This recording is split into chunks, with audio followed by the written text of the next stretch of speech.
Hello दोस्तों, स्वागत है आप सबका इंडियन हिस्टोरी चैनल में। आज हम सब पढ़ेंगे प्राचीन भारतीय इतिहास के स्रोत के बारे में पढ़ेंगे।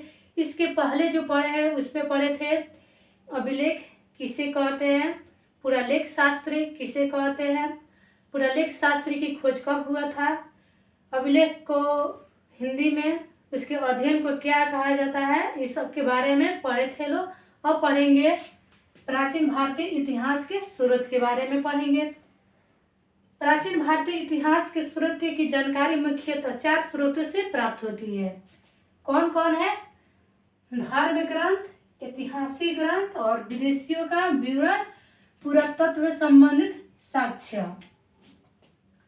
भारत के सबसे सर्वप्राचीन धर्म ग्रंथ कौन है?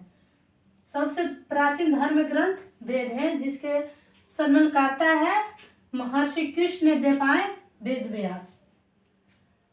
वेद के कितने भाग होते हैं या कितने उसके प्रकार होते हैं? तो वेद 4 प्रकार के होते हैं: ऋग्वेद, यजुर्वेद, सामवेद, अथर्ववेद। ऋग्वेद में 10 मंडल, 10 से 28 सूक्त, 10,462 ऋचाएं। विश्वामित्र द्वारा जो रचित ऋग्वेद के 3रे मंडल में सूर्य देवता का उल्लेख होता है। गायत्री मंत्र का उल्लेख 3रे मंडल में ही होता है। 9वें मंडल में देवता सोम का उल्लेख होता है। अग्नि के लिए ऋग्वेद में अग्नि के लिए कितने ऋचाओं की रचना की गई है? तो अग्नि के लिए जो है 200 ऋचाओं की रचना की गई है और इंद्र के लिए 250 ऋचाओं की रचना की गई है। यहाँ से क्वेश्चन पूछता है कि ऋग्वेद में सूर्य अग्नि के लिए कितने ऋचाओं की रचना की गई है? तो हमारा है 200 ऋचाओं की रचना की गई है। इंद्र के लिए कितनी ऋचाओं की रचना की गई है? तो 250 ऋचाओं की रचना की गई है। यजुर्वेद में जो आ जाएगा यज्ञ के नियम, बलिदान की विधि विधान, ये सब आ जाएगा। यह एक ऐसा पद है जो इसमें गद और पद दोनों में आता है। सामवेद का शाब्दिक अर्थ होता है गान। इसका शाब्दिक अर्थ होता है गान। इसे भारतीय संगीत का जनक भी कहा जाता है। अथर्ववेद में आ जाएगा रोग निवारण, वशीकरण, किसी को वश में करना, प्राचित, जादू टोना, ये सब आ जाएगा हमारा अथर्ववेद में। सबसे प्राचीन वेद कौन है? सबसे प्राचीन वेद ऋग्वेद है। सबसे बाद का वेद कौन है? तो अथर्ववेद है। ब्राह्मण ग्रंथ से बिंबिसार की पूर्व घटनाओं की जानकारी मिलती है। ब्राह्मण ग्रंथ से बिंबिसार के पूर्व घटनाओं की जानकारी मिलती है। उपनिषद की संख्या कितनी होती है? तो उपनिषद की संख्या 108 होती है, जिसमें 13 को ही मूल माना गया है। स्त्री के सर्वाधिक गिरी हुई स्थिति मैत्रेयी संहिता से मिलता है। स्त्री को पुरुष की अर्धांगिनी किस ब्राह्मण में कहा गया है? तो शतपथ ब्राह्मण में कहा गया है। वेदों के समझने के लिए 6 वेदांगों की रचना की गई है। वेदों को भली भांति समझने के लिए कितने वेदांगों की रचना की गई है? तो 6 वेदांगों की रचना की गई है। पहला है शिक्षा, दूसरा है कल्प और तीसरा है निरुक्त, चौथा है व्याकरण और 5वां है छंद और 6वां है ज्योतिष। पुराण की संख्या कितनी होती है?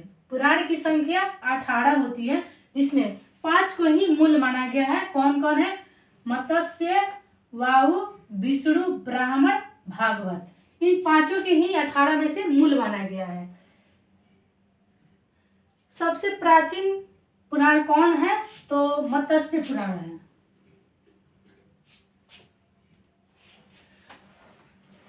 भारतीय इतिहास को भली भांति समझने के लिए पुराण की आवश्यकता बहुत होती है।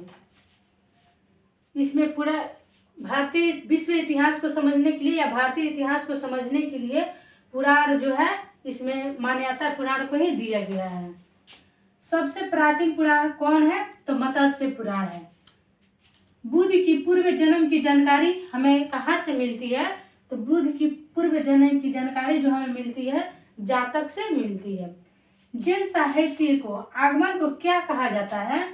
जैन साहित्य को जैन साहित्य को क्या कहा जाता है? तो आगम कहा जाता है। जैन साहित्य को क्या कहा जाता है?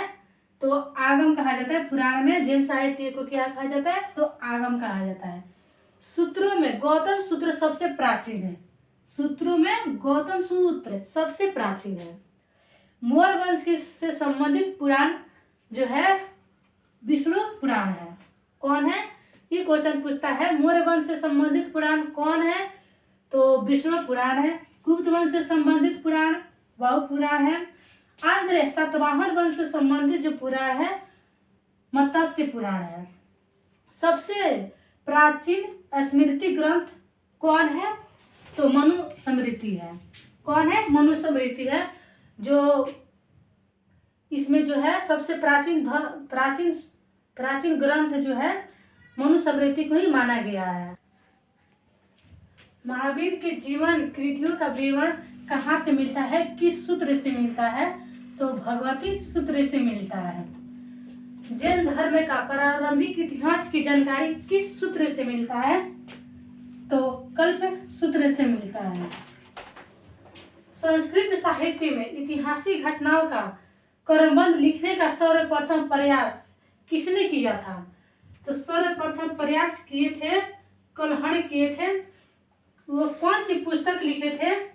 तो राजा तंत्रगिरी पुस्तक लिखे थे। ये पूछता है राजा तंत्रगिरी पुस्तक के लेखक कौन है? तो कलहड़ को कहा जाता है।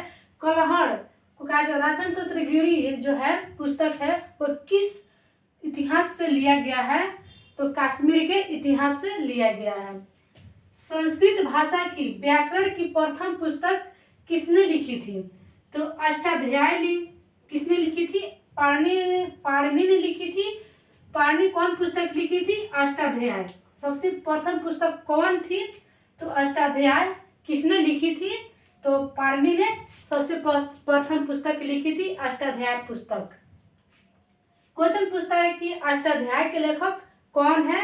तो पाणिनि को माना जाता है अष्टाध्याय के लेखक।